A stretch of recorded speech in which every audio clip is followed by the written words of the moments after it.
How do small general aviation aircraft and jets land at the airport? Now we're going to talk about uncontrolled field. How do you do that? Do you do like you do at Costco and just rush in there and pull in front of everybody, honking your horn and stop? No, that's not the way you do it. This is the way you do it. This is the basic traffic pattern. Here's your runway. I can never say runway. 18 and 36. So if you're coming from the north and you're landing south, your heading's going to say south, 18. So this is your runway. If you're flying from the south to the north, your runway is going to be 36 because the runways are aligned according to magnetic north. Now, if the wind is coming like this, coming this way, you always want to land and take off into the wind. Because if you're taking off and the wind's hitting you, you're going to take off in a shorter distance and you're going to land in a shorter distance. That's why you always take off and land into the wind. Now, the most dangerous place in the airport, sitting right there. These guys that pull out here and sit here, that's the most dangerous place in the airport. When you taxi out,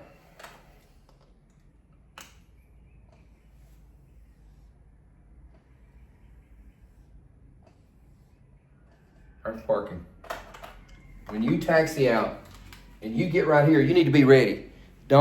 Flight instructors, don't come down here and sit 15 minutes playing with the controls with your student when you got 3 people behind you, okay? If you want to do that, you pull over here on the ramp somewhere and play with the controls and teach there.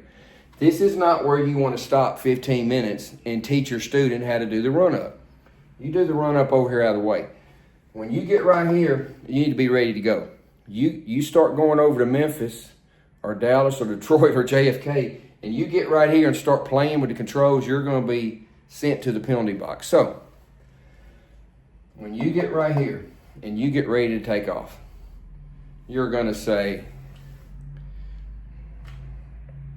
Dumagetti traffic, Cessna 1234, departing 18, closed traffic. Closed traffic means you're going to stay in the pattern. If you're going to depart, to Florida, Dumagetti traffic, Cessna 1234, departing 18 to the south. That's what you're going to say. You want to make good habits now. Don't start making bad habits, especially with the radio. Because I get people all the time from other instructors with just so many bad habits. I got to spend a lot of time breaking all the bad habits. So start making good habits now. Let your radio be concise, to the point, with professional terminology. Now, Dumagetti traffic, Cessna 1234, departing 18 to the south. So you're going to pull out here. You're going to do this quick. You're going to verify your heading with the runway to make sure you're on the runway. You're going to make sure you're straight. Before you pull out, you're going to say this: nobody's on final, nobody's on base, nobody's on downwind, nobody's coming opposite way. And then you're going to check that final again before you pull out there. Because people at these little airports, a lot of them aren't saying anything on the radio. A lot of them don't know what runway they're on. There's a lot of foreigners flying. They ain't got a clue even what airport they're at. So you got to watch it and check, watch it, check, watch and check.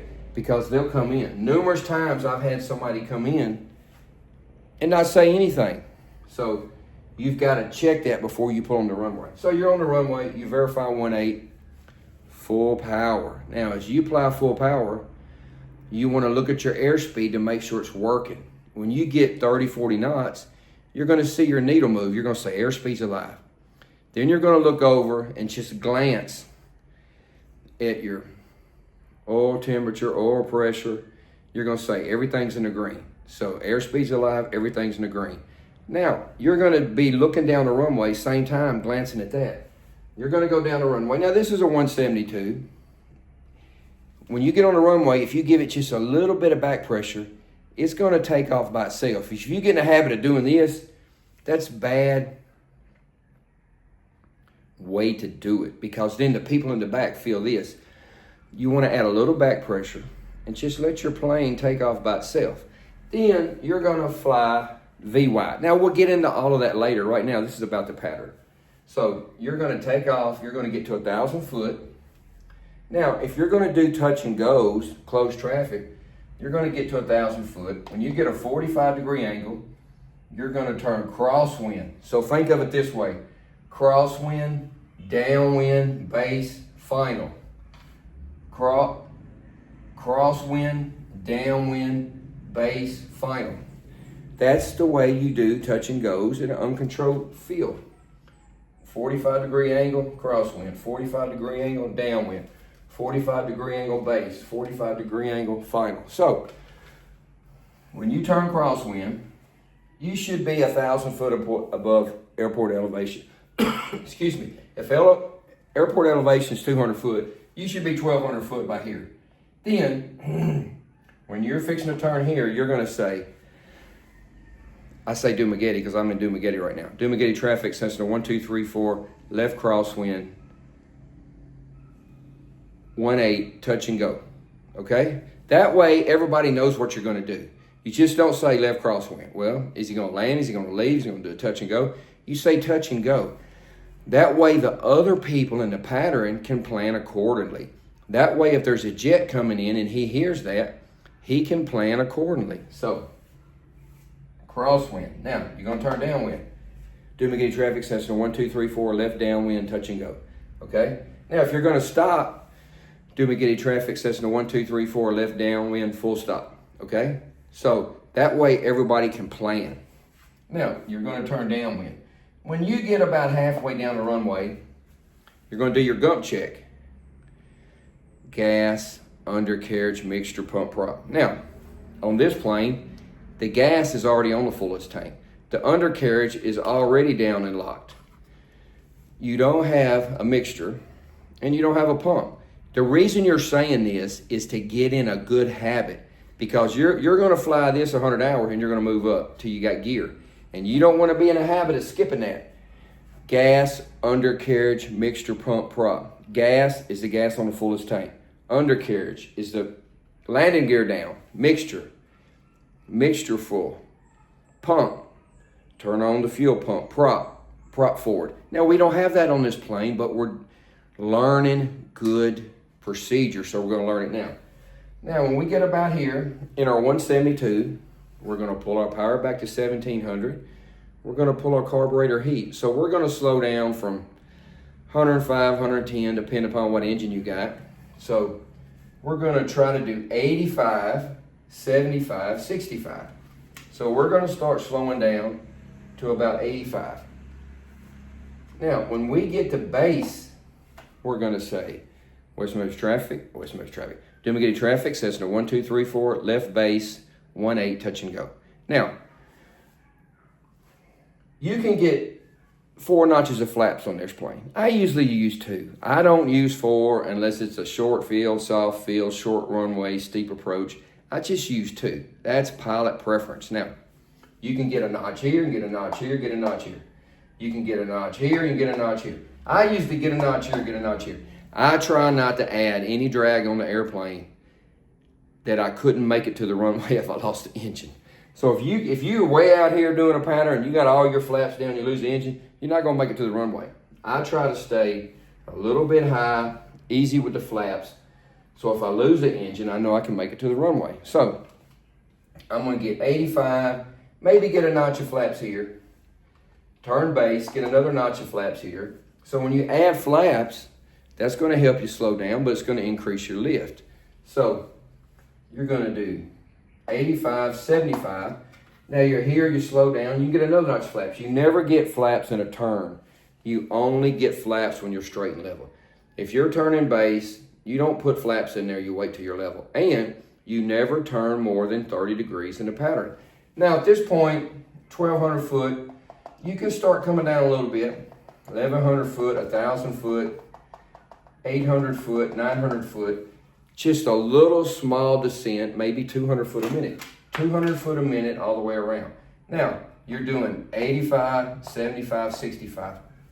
Pitch for airspeed, power for altitude. Pitch for airspeed. So if your target airspeed is 65 right here. If you're doing 75, you're too fast. So how do you fix that? Pitch it. Pitch up a little bit, you're going to slow down. The reason you're going to slow down because you have your power pulled back. Pitch for airspeed, power for altitude. If you start getting low, you got to add power. Pitching is not going to help you because you don't have your propeller going. So pitch for airspeed, power for altitude. When I turn final, I basically want to have 2 notches of flaps and 65. Anytime I get below 65, I'm going to add power and pitch up a little bit. I want to keep 65. Now, you can do 55 in this airplane, but for training purposes, I try to get 65 until my student is comfortable with the pattern, comfortable with landing. Then we can lower that down. If you can fly this plane way lower than 65 with full flaps and a little bit of power, but we'll get into that on another lesson. So, final 65. Now, when you want to keep 1.8 in the windshield, you're going to keep 1.8 in the windshield, 1.8 in the windshield. When you no longer see 1.8, you're going to slowly start pitching up. Now, when you get within a wingspan of the ground, you're going to get extra lift. The way the wings work, the air going over the top is faster than the air going over the bottom. And that makes a low pressure area, so that's what's giving you lift. Same thing with the propeller. The propeller is just a big wing. So when you get within a wingspan of the ground, the air coming over the wing comes off the end and makes a tornado. So that's hitting the ground and it's cushioning you. So you're going to fly to the numbers. You're going to pitch up the flare. Now, as soon as you pitch, you're going to get in this ground effect and you're going to want to go up. So you have to pitch up, pitch up. It's not this, because if you do that, you're going to balloon. It's pitch up, stop the ground effect, and pitch again. So then your plane, by this time, it's going to be doing 60, 55. When you know you got the runway made right here in a 172, pull the power all the way off, all the way off. You don't want to get in the habit of touching down here. You're not always going to be on a 6,000 foot runway. A lot of times you're going to be on a 2,000, 2,500 foot runway. So you need to learn how all of my students can land and get off on the first taxiway. You don't need to do that all the time. But when you do need to do that, you need to be able to do it. So flare, catch ground effect, flare again. By this time, just keep holding it off, hold it off, hold it off. You're going to hear the stall horn. As soon as you hear that, it'll just touch down. If you're fast, boom, boom, boom. I see people coming in here 100, 90, 85, and try to land at 85, and they're bouncing, bouncing, bouncing. It's bad for the airplane, and it's a good way to lose control and run off the runway. So that is the traffic pattern. We'll get into more detail later, but that's the way you come into an airport. Now, if you're coming in from this direction, you can go upwind, crosswind, downwind, base, final. Now, some people, if you're coming from this direction, you can cross midfield at 1,500 foot and enter a downwind. Now, you got to be careful at these uncontrolled airports because, like I said, there's a lot of young kids and a lot of old people that don't know where they're at, what they're doing, or nothing. So you got to really pay attention. Now, if I'm 10 miles out here coming in, I get on the radio and I say, Downwind traffic, Cessna 1234, a 172, 10 miles west, request airport advisory. Now, the reason I do that is to let everybody know the pattern I'm coming in. The other reason I do that, hopefully somebody will call back and say, well, we got one about to take off and we got 2 in the pattern. And you also want to say that in case there's jet traffic coming in, he can hear that and plan. So I get on the frequency and I say, Downwind traffic, Cessna 1234, 10 miles west, request airport advisory. Then when I get 5 miles, I do the same thing. I say, Downwind traffic, Cessna 1234, 5 miles west, request airport advisory. If nobody's saying nothing, I figure out what the winds are, and I just get ready to enter the pattern. So if I'm coming from this way, I'm just going to say, Dumaguete traffic, Cessna 1234. We're going to enter a left upwind pattern, 18 full stop. So I'm going to go upwind, crosswind, downwind, base final. Now, if I'm coming from this way, I'm just going to enter a downwind. If I'm coming along this way, I'm just going to say we're going to enter a 3 mile downwind. You know, if I'm coming from this way, I'm just going to say we're entering a 2 mile crosswind. That way, everybody is kind of on the same page. Now, if you're doing touch and goes, you're in a 172, and there's a guy behind you in a 210, he's going to be going a lot faster. So you got to think about that.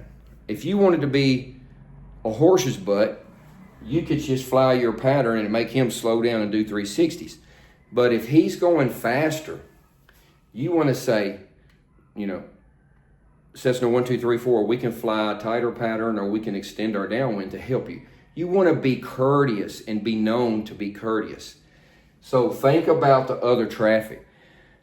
If you've got a jet coming in, you got to remember, like I said the other day, he might have been flying for 3 hours and he's tired, low on fuel, he's got to go to the bathroom, and his passengers are in a hurry. And so he doesn't want to come and enter a pattern. He might be coming in on a 4 mile final. So if he's coming in, say, citation 847, this is Cessna 1234, we will extend our downwind to accommodate your straight-in approach. Be nice to everybody and accommodate everybody. But this is the short version. This is the traffic pattern. This is the way it works. Now, when you go to a towered airport, it's going to be different. When you go to a big airport, it's going to be different. But for general aviation purposes, non-towered airports, this is the way it's done. This is not all. It's a lot more to it. But for basic information of how it's done, this is how it's done. We will expand it later once you kind of get this in your head. Thanks.